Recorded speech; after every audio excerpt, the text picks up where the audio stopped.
Greeting from Sunway University. I am Mohamed Kheireddine Aroua, the head of the Center for Co2 Capture and Utilization. I am pleased today to share with you my thoughts regarding the capture and utilization of carbon dioxide as a strategy to address climate change on Earth.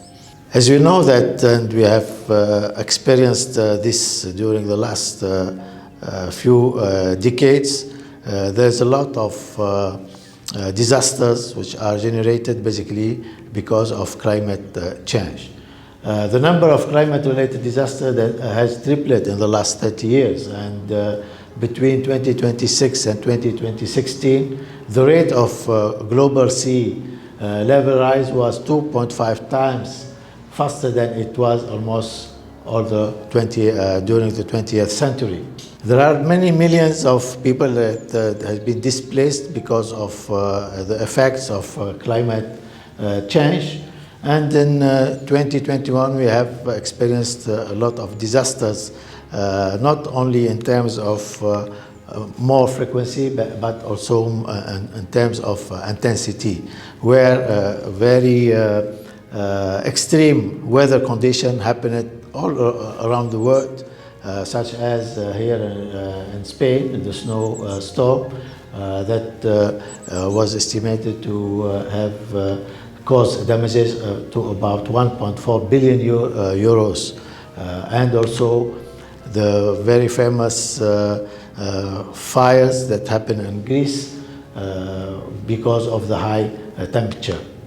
This is mainly was due because of the Earth surface temperature that rising, and we are now at approximately 1 degree compared to the last century, and the limit that all scientists agree on is 1.5. So we have to try to reduce the temperature anomaly to at least at least 1.5 degrees C. Why it is important, the 1.5? Because over 1.5 things become worse, and at 2 degrees we are estimating that about 99% of the coral reef can die, and also the higher than 1.5 degrees C, the likelihood that insects will lose their habitat will double. Also, we are expecting if more than 1.5 degrees that the sea level rise can exceed 1 meter. What is the cause of global warming? There is scientific evidence of the cause of the global warming, basically. What's causing global warming?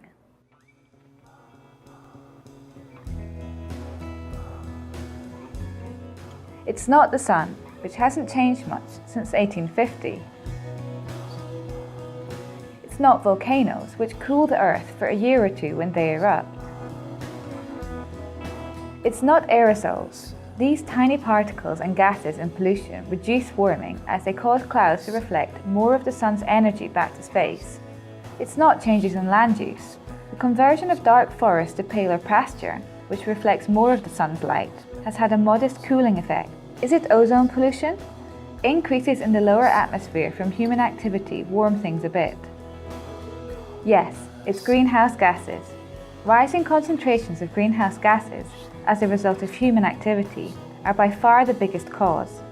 When we compare human factors and natural factors, it's clear who's responsible for global warming.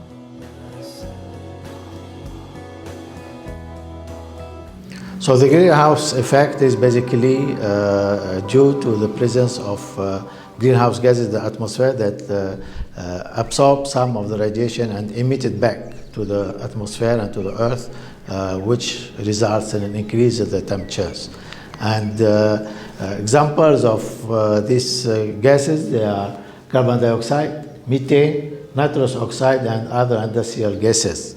But it is recognized that CO2 is the major contributor to global warming, despite being the less potential for global warming. If you compare like CO2, methane, nitrous oxide, and fluorinated gases, methane, for example, has 25% the potential for resulting in global warming compared to CO2. Nitrous oxide is 300 and fluorinated gases between 1,000 and 10,000 times they are more potential to induce global warming. But because the emission of CO2 is very huge compared to the other gases, overall CO2 has approximately more than 75% contribution to global warming. That's why the attention is basically on reducing CO2 emission in order to tackle global warming and also climate change. In this picture, we can see the atmospheric concentration of CO2, and although it was a cycle, but the maximum value of CO2 concentration was no more than 300 ppm. Only after 1950, due to the activities and the high emission of carbon dioxide, the concentration have risen up to now about 410 ppm, which is approximately 0.041% of CO2 in air. And you can see from this graph, it is a spike in CO2 concentration since 1950. It means between 1950 to now is about 70 years. We have experienced an increase of more than 25% of CO2 concentration. CO2 itself is a useful molecule because it can be converted or used directly, or can be converted to useful chemicals. So one of the strategies that can help to reduce its emission is basically to capture the CO2 and to utilize it or store it. What we call this CO2 capture, utilization and storer, or CCUS. CCUS, it is one of the strategies that it will help humanity to reduce the effect of global warming and also to achieve zero emissions by 2050. Even if we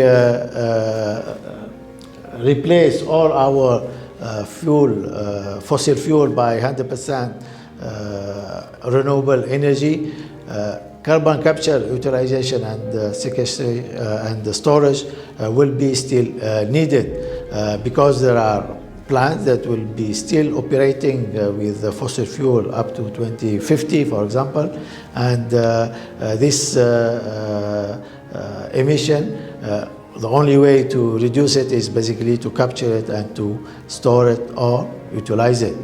And also there are some industry like cement industry, steel industry that produce CO2 not only from burning fuel but also from the process itself. And in order to reduce the CO2 emission in this industry, so CO2 have to be captured and utilized or stored.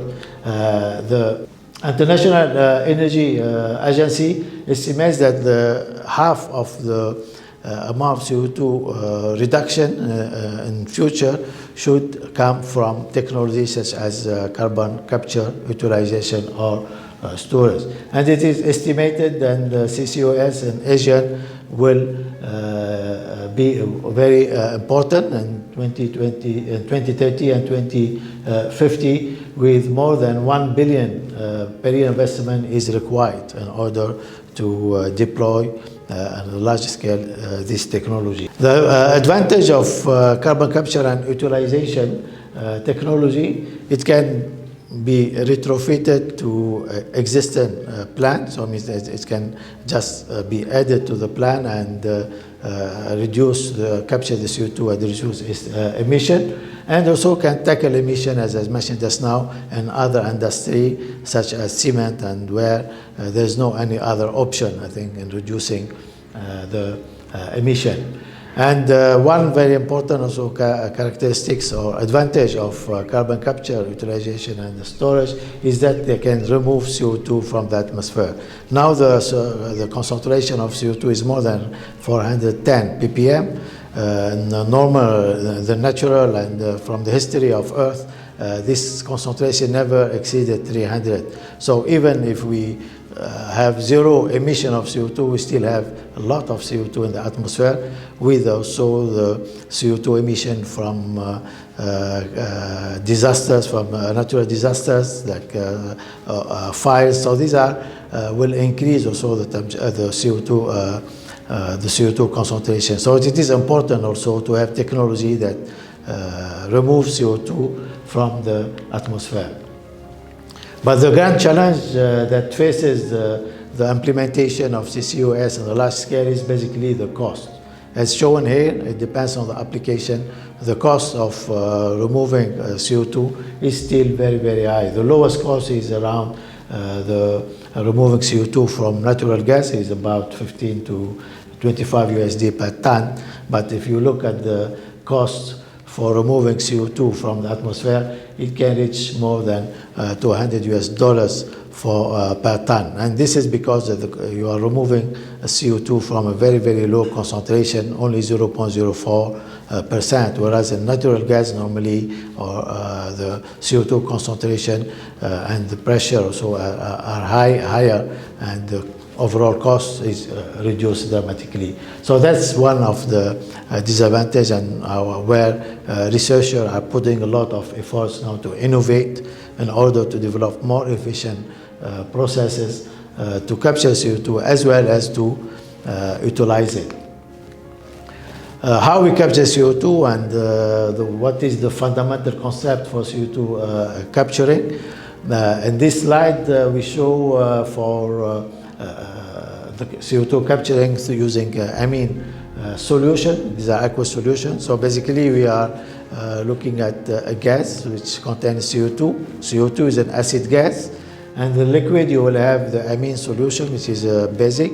So you have an acid gas and a basic solution. So there is a reaction, acid-base, very basic reaction, acid-base reaction, where CO2 it is captured in the liquid phase as carbonate, bicarbonate, or carbonate. What is important here is that the reaction should be reversible. In order to capture back, to recover back the CO2, that the reaction should be reversed. And in this case, normally it is by heating the solution. So CO2 that had been captured can be released in a pure form, and it can be stored or used.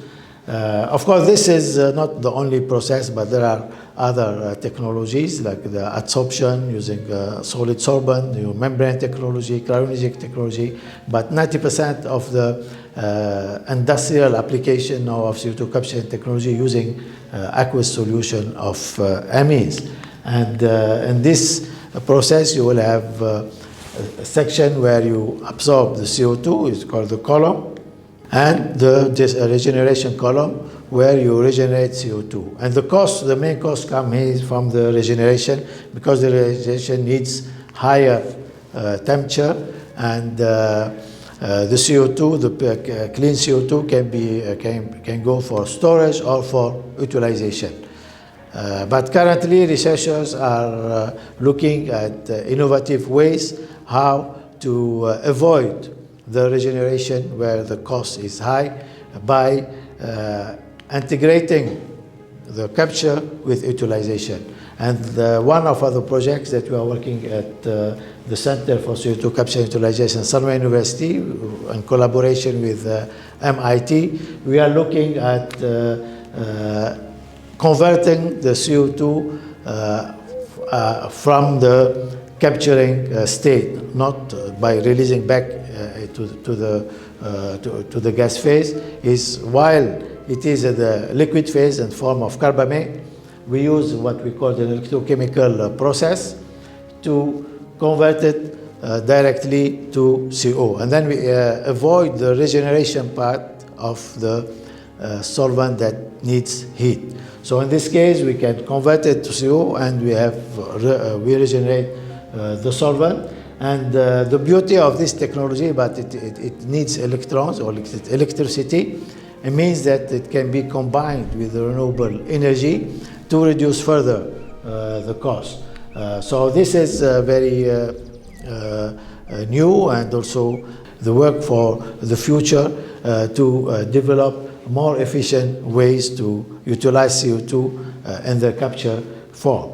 And we can see here, for example, that with these systems, we are able also to modify the chemistry of the solution in order to avoid the thermodynamical limitation. Because an amine solution normally will absorb CO2 to a level of 0.5 molar of carbamate by mole of amine, and we have shown that with judicious choice of some electrolytes, we can improve the concentration of the carbamate up to almost 1 mole per 1 mole of amine, and this is basically a very important advancement in developing more efficient technologies to utilize directly the CO2 at the capture form.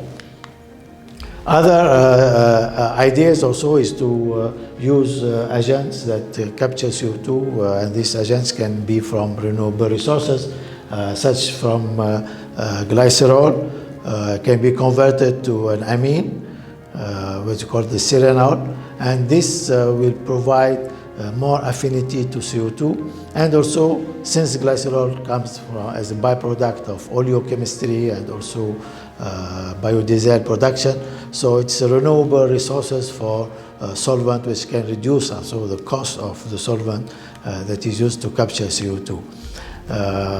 This is some of the work that we are looking at, is the utilization of solvents derived from glycerol, as well mixing glycerol with conventional amines, which can reduce, I think, the solvent, the amine, which is very costly compared to the glycerol. Our center at Sunway University has some focus areas. We are working mainly on developing of new solvents and solvent formulation, working on innovative ways or innovative material like nanofluids, plastic waste. We look at plastic waste as a source to convert it to solvent and solvent to capture CO2.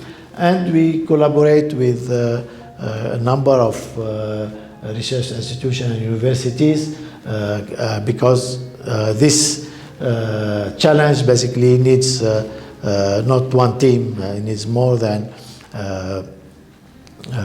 groups to work together to come up with innovative solution and recognize the importance of collaboration. We are also establishing the Euro-Asia Carbon Dioxide Capture and Utilization Network, and this is a research network containing more than 29 members from 23 universities of 40 countries, try to come up together with ideas and new innovative technologies to cater this grand challenge.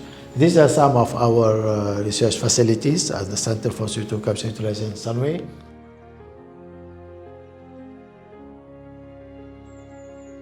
And to conclude, we need a diverse plan basically to plan to tackle climate change with carbon capture, utilization, storage being one of the main pillars.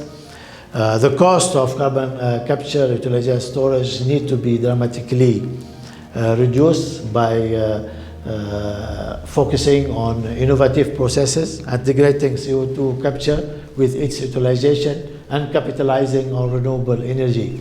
Achieving carbon neutrality is possible, but political and societal will to accelerate transition is a key, as it requires changes on an unprecedented scale. Governments need to create a favorable policy environment to facilitate the development and deployment of these new technologies, increase investment in R&D innovation, in particularly in CCU technology is required, and development of CCUS, CCU business models to attract investment is also important. Finally, all stakeholders, including the private sector, should play a role, and I am proud to be a part of Sunway Group, where Sunway is setting a carbon pricing strategy and is the first, I think, of its kind in Malaysia.